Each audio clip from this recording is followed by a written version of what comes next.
The moment the alarm sounded inside NASA, no one understood what was happening. A critical system connected to the International Space Station had been breached. Engineers watched in disbelief as warnings filled their screens. If the wrong sequence was triggered, the temperature inside the ISS could rise toward 120 degrees Celsius. In that scenario, astronauts would not simply be in danger. They would be cooked alive in orbit. Within minutes, a second alert arrived from the Pentagon. A similar signature had appeared inside a defense server, the type of machine that is not supposed to be touched by anyone outside a small circle of authorized personnel.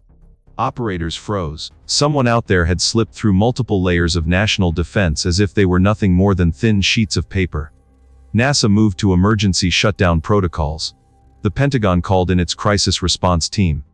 The FBI began tracing fragments of digital footprints that made no sense at first. This kind of intrusion required knowledge, precision, and a level of skill usually found only in hostile intelligence agencies. The agencies braced for the worst. A foreign attack.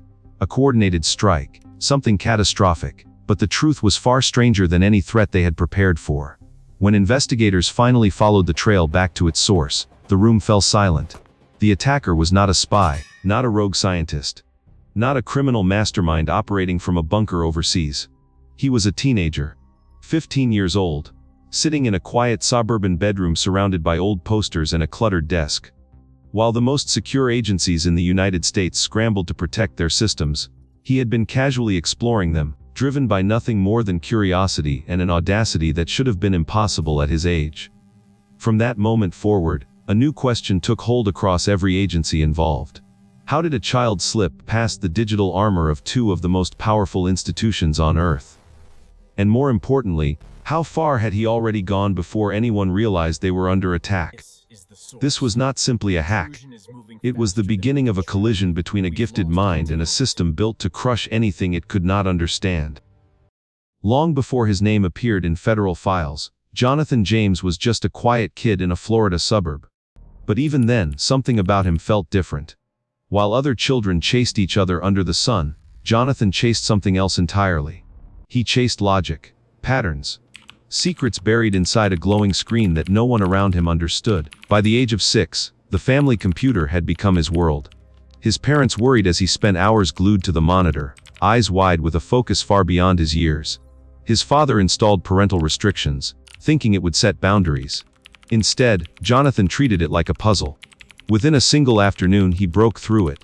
Not by accident, not by luck, but with the calm precision of someone who found joy in the challenge. Night after night, long after the house had gone quiet, Jonathan stayed awake. He read manuals thicker than his own school books. He traced lines of code the way other kids traced comic book heroes. He was not playing with the machine. He was studying it, breaking it apart in his mind, building it again, and pushing it past every rule set for him. By his early teens, he wanted more control, more freedom.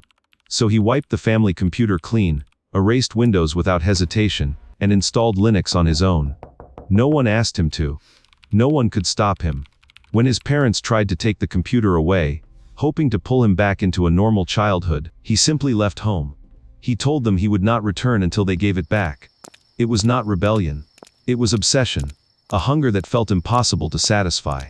Jonathan did not seek attention. He rarely spoke about what he was learning. But online, in hidden corners of early internet forums, he found people who spoke the same language.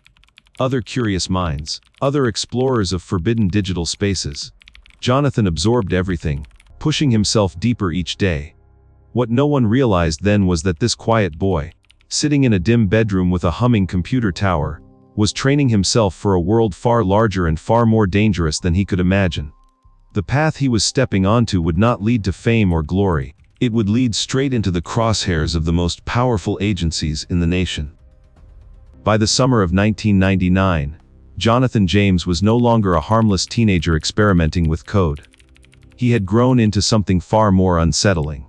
A quiet storm building in a bedroom lit only by the glow of a monitor. A mind moving faster than any rule created to contain it. And like every prodigy who pushes past the limits set for him, he began craving a challenge big enough to match his growing skill. That challenge became NASA. To most people, NASA was an untouchable symbol of American innovation. To Jonathan it was a mountain. And mountains are meant to be climbed. One night, driven purely by curiosity, he began testing the agency's digital defenses. What he discovered shocked even him. In a fortress built by the brightest engineers in the world, there was a crack. A vulnerability so small that no adult had noticed it. But Jonathan did. And once he saw it, he could not walk away. He moved slowly, carefully, tracing each step deeper into the network. Firewall after firewall gave way to his patience. Encryption felt less like a barrier and more like a riddle waiting to be solved. Then he crossed the line that changed everything. Jonathan slipped into 13 NASA servers tied to the Marshall Space Flight Center. These were not random machines. They stored the source code for the environmental control program of the International Space Station, the very system that kept astronauts alive hundreds of miles above Earth. Jonathan downloaded the code, not to damage anything, not to make demands. He wanted to study it, to understand how the government wrote software that controlled life support in space. In his mind, it was nothing more than the ultimate homework assignment. But outside his room, the consequences exploded instantly. When NASA detected the intrusion, the agency went into emergency lockdown. Systems were shut down for 3 weeks. Engineers scrambled to rebuild infrastructure and seal every digital doorway Jonathan had passed through. The shutdown cost them more than $40,000. But the financial hit was nothing compared to the fear. A teenager had just proven that the world's most advanced space agency was not nearly as secure as it believed. For the first time, Jonathan truly felt the weight of what he had done. Not enough to scare him, but enough to make him pause. He understood that he had stepped into a domain where mistakes can be catastrophic. What he did not understand was how loudly the alarm bells were ringing behind the scenes. Across federal offices, investigators were already tracing the breach, shocked by the skill behind it. Shocked that someone had reached a place no outsider was ever meant to reach. And with every second Jonathan spent examining that source code, his trail grew hotter. He thought he had simply cracked a puzzle. He did not know that he had just placed himself on a collision course with NASA, the Pentagon, and the FBI. And once those three giants start paying attention to you, there is no turning back. The NASA breach should have been the moment Jonathan stopped. Any ordinary teenager would have panicked, shut everything down, and walked away forever. But Jonathan was not ordinary. The thrill of discovery, the rush of slipping past digital walls meant to be unbreakable, pushed him toward something even more dangerous. And in the world of hacking, there is no target more dangerous than the Pentagon. To Jonathan, it was not an act of rebellion. It was gravity. The next logical step in a mind that wanted to understand how every system worked. One evening, he began probing the Defense Threat Reduction Agency, the division responsible for analyzing nuclear, chemical, and biological threats. A place where mistakes are not forgiven and curiosity is not welcomed. He found another small opening. A misconfigured server in Virginia. And once again he slipped through it. Inside the Pentagon's network everything felt different. He was no longer exploring harmless systems. He was moving through digital hallways that carried the weight of national security. Still, Jonathan studied the structure with the same calm fascination he had shown toward NASA. He installed a backdoor. Quiet, hidden, effective. Through it, he intercepted more than 3,000 internal messages. He collected 19 usernames and passwords. 10 of them were connected to military computers. For a teenager sitting in a dim bedroom, it was an impossible level of access. For the government, it was a nightmare. Jonathan did not steal money. He did not alter files. He did not sabotage anything. But intent no longer mattered. The moment he touched a Pentagon server, he crossed into territory where even adults fear to tread. Investigators inside federal agencies stared at their monitors in disbelief, realizing this was not a foreign operative. Not a trained spy. This was a kid. And he had walked into one of the most sensitive digital environments in the nation as if it were a school computer lab. Behind the scenes, the tone shifted. This was no longer a security breach. This was a threat. And the hunt for the source of that threat was about to begin. The breach into the Pentagon changed everything. For weeks, federal analysts worked around the clock, tracing every packet, every fragment of data, every whisper of activity that did not belong. Slowly, the digital trail narrowed to a single house in South Florida. Behind that front door was not a rogue agency or a foreign operative. It was a 16-year-old boy who had no idea that his life was about to collapse. It happened just after sunrise. Jonathan was still asleep when his mother shook him awake. Her voice was trembling. She told him there were men at the door, uniforms, badges, the FBI.